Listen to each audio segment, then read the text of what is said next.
Nggak pernah saya pelajari secara khusus itu di kelas, nggak pernah. Selalu kembali kepada buku-buku induk, buku hadisnya. Kita dari tingkat 1 sampai tingkat 4 kuliah belajar dari Sahih Bukhari sampai Sunan Abi Daud, Tirmidzi, Nasai dan seterusnya. Kemudian juga buku tafsir kita pelajari tafsir Ibnu Katsir, tafsir buku-buku induk semuanya. Nggak ada sesuatu yang dianggap asing atau baru. Saya malah terbalik, sebelumnya tahun 89 saya pernah di Kairo. Saya waktu di Al-Azhar malah saya temukan di sana, dan saya yakin teman-teman kalau ada yang pernah kuliah di sana tahu masalah itu. Itu kalau lagi mau belajar fikih misalnya, maka ditanya siapa yang mazhab Syafi'i. Saya waktu itu sama sepupu saya angkat tangan. Silakan ke kelas sebelah, gurunya sendiri. Siapa yang mazhab Maliki? Angkat tangan. Waktu itu orang-orang mazhab Maliki banyak teman-teman dari Afrika. Angkat tangan. Kelas sebelah, gurunya datang, khusus materi fikih. Siapa yang mazhab Hanafi? Teman-teman dari Turki datang, pindah ke sana. Siapa yang mazhab Hambali? Oh, teman-teman dari Timur Tengah, banyak datang di situ. Jadi saya ini tidak pernah tahu Imam Malik, Imam Abu Hanifah, Imam Ahmad bilang apa. Yang saya tahu adalah Syafi'iyah. Bas, tidak ada yang tahu. Di Madinah beda sekali. Beda sekali.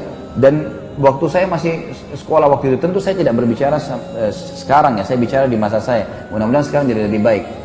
Kalau saya waktu sekolah di Mesir dulu itu, saya duduk di kelas, di sebelah saya ada satu orang Komores ya, dari Afrika.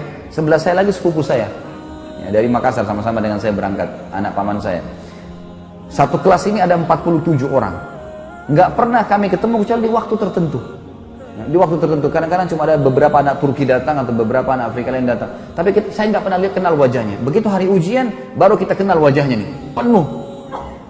Pada saat itu kampusnya penuh. Kemudian pada saat itu juga semuanya pada hadir. Saya tanya, siapa kamu? Saya Fulan. Di kelas mana? Kelas ini. Loh, saya juga di kelas itu. Kok nggak pernah saya lihat? Dia bilang kami cuma datang waktu ujian saja. Jadi sepanjang tahun itu kerjanya cuma duduk-duduk saja di situ, gitu kan?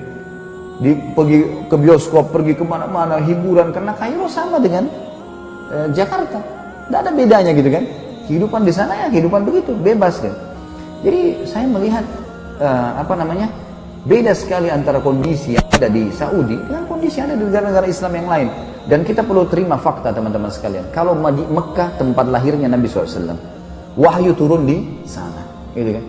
13 tahun fase dakwah di sana, 10 tahun penyempurnaan Al-Quran, dan meninggalnya Nabi SAW, dan Nabi masih punya rumah sekarang bisa dilihat, ada masjidnya di Madinah. Kira-kira masuk akal nggak dua kota ini dijadikan sesat oleh Allah? Secara akal nggak mungkin.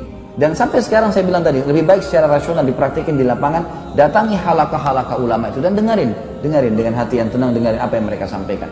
Baru kemudian kita bisa menghakimi seseorang. Karena saya lihat ini di Indonesia banyak sekali isu sekarang selalu dengan Wahabi. Oh, momok yang menakutkan Wahabi.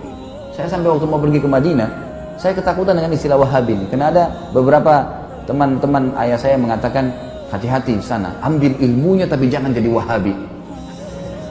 Ini ambil ilmunya tapi jangan jadi Wahabi, bagaimana ceritanya?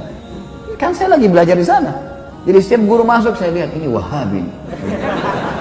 Apa yang dia mau sampaikan nih?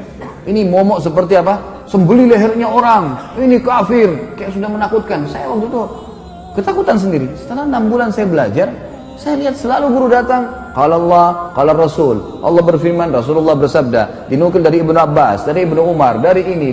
Kisah semua yang berhubungan dengan para sahabat, para tabi'in, generasi emas. Imam yang empat yang terkenal madhabnya. Gak ada sesuatu yang baru. Dan setiap kali guru-guru keluar habis meneraskan sebuah materi, pasti saya rasa iman saya bertambah. Terus apa nih masalahnya? Kalau ini yang selama ini divonis sebagai Wahabi, ini berarti keliru nih. Ada sesuatu nih. Setelah saya telusurin, ternyata istilahnya keluar dari mulutnya orang-orang Syiah. Sengaja mereka memvonis itu supaya yang paling banyak membongkar kedok mereka, supaya yang mereka mengatakan Quran kurang, mereka mengatakan bahwasanya sahabat kafir. Ini adalah orang-orang yang ada di tempat lahirnya Nabi SAW dan tempat meninggalnya Nabi SAW. Pernahkah kita lihat teman-teman sekalian, pemerintahan Saudi sekarang merusak Masjid Haram dan Masjid Nabawi? Atau mungkin tidak mengurus rumah Nabi SAW, tidak mengurus Masjid Nabi? Terbalik, malah diurus, dirawat. Jemaah haji kalau masuk merasa tentram di sana ibadah. Tentu saja pemerintahan semua punya kekurangan. Sudah saya sebutkan di sirah kemarin. Ingat teman-teman sekalian, tolok ukur kehidupan adalah masa hidupnya Nabi SAW di Madinah. Kalau di zaman Nabi SAW saja ada orang kafir, ada orang munafik, ada orang maksiat, dan ada orang mukmin. Di zaman Nabi SAW, apalagi kerajaan Saudi, apalagi pemerintahan Indonesia, apalagi semuanya gitu kan. Tetapi saya tetap mengatakan, ulama ada di mana-mana. ulama-ulama Rabbani ada di mana-mana. Artinya di Indonesia juga insya Allah mudah-mudahan ada di antara orang-orang yang kita anggap punya kapabilitas dan kapasitas untuk itu. Tentu bukan saya dan bukan antum. Ini ada orang-orang yang sudah sampai pada tingkat yang luar biasa dari ibadah mereka dan juga ilmu mereka. Mereka hafal Quran, mereka hafal sekian banyak hadis. Sampai Imam Ahmad mengatakan tidak akan boleh seseorang menjadi imam mazhab kecuali menghafal 50.000 hadis. Baru bisa dianggap sebagai seorang ulama rujukan. Makanya di zaman beliau-beliau banyak sekali kan ulama-ulama tapi mereka belum bisa dijadikan sebagai rujukan karena memang dianggap masih sedikit. Kita kadang-kadang subhanallah baru bisa hafal 2-3 ayat berapa hadis sudah vonis orang macam-macam, gitu kan. Kemudian ikut-ikutan terbawa arus mengkafirkan si fulan, menyalahkan si fulan. Kadang-kadang kalau diingatkan perbuatan, jangan akhi, ini Nabi SAW tidak pernah lakukan, ini bid'ah. Wah, ini Wahabi ini berarti. Padahal kalau kita ikuti pengajian teman-teman yang divonis Wahabi ini teman-teman, saya sering bahasanya ini di Jakarta. Sebenarnya kami ini yang sedang berdakwah, saya termasuk divonis gitu kan. Tapi biarlah vonisan ini, semoga Allah berikan hidayah. Seperti gini, ini masjid nih. Ini masjid sudah rapi warnanya, temboknya sudah bagus karpetnya. Setiap muslim yang datang, saya sebagai pengurus masjid mengingatkan, Pak, jangan dikotorin masjidnya ya. Jangan diubah catnya, gak usah diganggu AC-nya. Urusan sudah rapi nih, udah tinggal datang sholat. Seperti itulah. Nah, teman-teman yang buat bidah ini adalah orang yang seperti masuk masjid, coret sana warnanya, tambah-tambah yang lain lah, ubah-ubah ini, pencet-pencet AC-nya. Makanya diingatkan, jangan, agama sudah sempurna, hanya itu kok. Wah, ini Wahabi. Wahabi apa ini gitu. Akhirnya umat ini kayak lari dari dakwah gitu. Gak boleh teman-teman sekalian, akhirnya ini memecahkan umat yang luar biasa, terpecah kemana-mana. Baik, kalau diingatkan, antum mau dengar, alhamdulillah. Kalau antum merasa diri antum benar, fadhal, jalani. Kalau teman-teman ini misalnya diingatkan, jangan akhi, ini karena tidak pernah Nabi SAW melakukan. Enggak, tapi ini, fadhal, silakan. Tapi ingat, di muka bumi ini kita seperti orang yang sedang belanja di supermarket. Setiap orang di antara kita boleh pilih produk yang dia mau, tapi lewat kasir. Hati-hati. Kami mengingatkan supaya jangan salah. Karena kalau ada dalil, pasti sudah diterima sama Allah. Enggak ada dalil, bimbang, paling tidak ragu kan gitu. Dan masih tanda tanya, diterima enggak ya? Nah, kenapa harus jerumuskan diri pada hal itu? Orang yang masuk pada perbuatan teman-teman yang minimal syubhat, apa kata Nabi SAW? Halal jelas, haram jelas. Di antaranya ada hal yang samar-samar. Siapa yang menyelamatkan dirinya pada hal samar-samar? Boleh nggak ya? Siapa yang menyelamatkan dirinya dari hal samar-samar, dia telah menyelamatkan kehormatan dirinya dan agamanya. Dan siapa yang menjerumuskan dirinya pada hal yang syubhat, dia telah menjerumuskan dirinya pada yang haram. Seperti pengembala domba yang bawa domba-dombanya di ladang rumput yang rumputnya lebih tinggi dari dombanya sehingga dia tidak tahu domba mana yang dicuri oleh serigala. Berarti dalam Islam cuma ada halal, ada haram. Syubhat pun masuk di sini. Ragu pun nggak ada dalilnya atau mungkin lemah. Ya sudahlah, gitu loh. Ini nggak langsung divonis saja langsung ini. Sekali lagi teman-teman, kalau dianggap ini adalah perbuatan, nggak apa-apa lah, ya sudahlah. Jangan jadikan perpecahan umat. Gitu kan? Yang ini perlu diketahui. Ini ulama yang pertama, Rabbani. Ada ulama yang memang ini istilah dari para ulama waratha. Ulama waratha ini orang-orang yang terwariskan istilah ulama pada mereka. Gitu.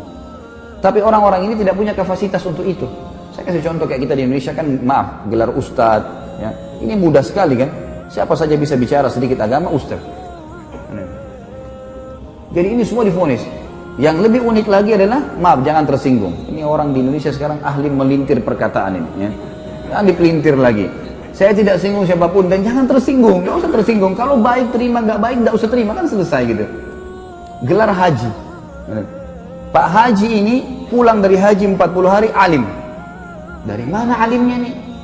40 hari memang di sana belajar, hafal Quran. Kalau kita lihat jemaah haji kita datang ke sana, tinggal di hotel, pergi sholat di masjid, dan kebanyakan nongkrong depan hotel, masih banyak merokok di situ, ngobrol-ngobrol. Pulang tiba-tiba jadi alim, dari mana ini disulap ini? Nah, bagaimana caranya bisa tiba-tiba berubah ini? Dan kita vonis, oh ini berarti seorang alim. Yang banyak terjadi di Indonesia, dan ini kita sayangkan sekali. Kalau khatib tidak hadir, baik silakan Pak Haji gantikan. Itu semua Pak Haji silahkan, tidak ada yang larang, asal dia punya kapasitas ilmu silahkan. Tapi dia naik bicara. Banyak orang yang bisa terjadi fakta. Nah, kemudian dia turun dari mimbar, dia tidak mau lagi mengatakan tidak tahu. Semua tahu.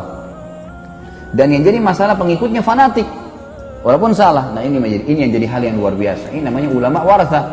Ada orang kakeknya kiai, ayahnya kiai, anaknya jadi kiai otomatis. Gitu. Dari mana ini otomatis? Ilmu itu harus dipelajari, nggak bisa. Kan itu. Ada yang ketiga, yang terakhir, ulama su. Dan ini Nabi SAW sebutkan, akan datang nanti satu zaman di mana umatku dipimpin oleh ulama su, ulama yang buruk. Kok ada ulama buruk, apa maksudnya? Kata Nabi SAW adalah ulama yang memanggil umat ini pada kesesatan. Mereka diberikan julukan ulama, tapi mereka ngajak orang-orang untuk berbuat hal-hal yang dikarang-karang sama dia, buat cara ibadah sendiri, nggak butuh dengan syariat. Gimana caranya nggak butuh syariat? Kita butuh Al-Quran dan Sunnah, panduan. Nabi SAW mengatakan, telah aku tinggalkan kepada kalian dua perkara, kalau kalian berpegang teguh padanya tidak akan pernah salah selamanya. Kitabullah wa sunnati. Dan kita sayangkan sekarang memang banyak orang juga. Ini satu hal yang perlu kita garis bawahi, supaya kita paham teman-teman sekalian. Sekali lagi, tidak menggurui ya. Al-Quran dan Sunnah, semua sekarang sekte dalam Islam yang mengatakan saya Muslim, kemudian saya disebutkan kepada kelompok tertentu, kan kami juga punya Al-Quran dan Sunnah, gitu. Baik, semua orang memvonis punya Al-Quran dan Sunnah, tapi permasalahannya ada satu kalimat yang mestinya kita tempelkan dengan itu. Apa itu? Sesuai dengan pemahaman para sahabat. Maksudnya para sahabat.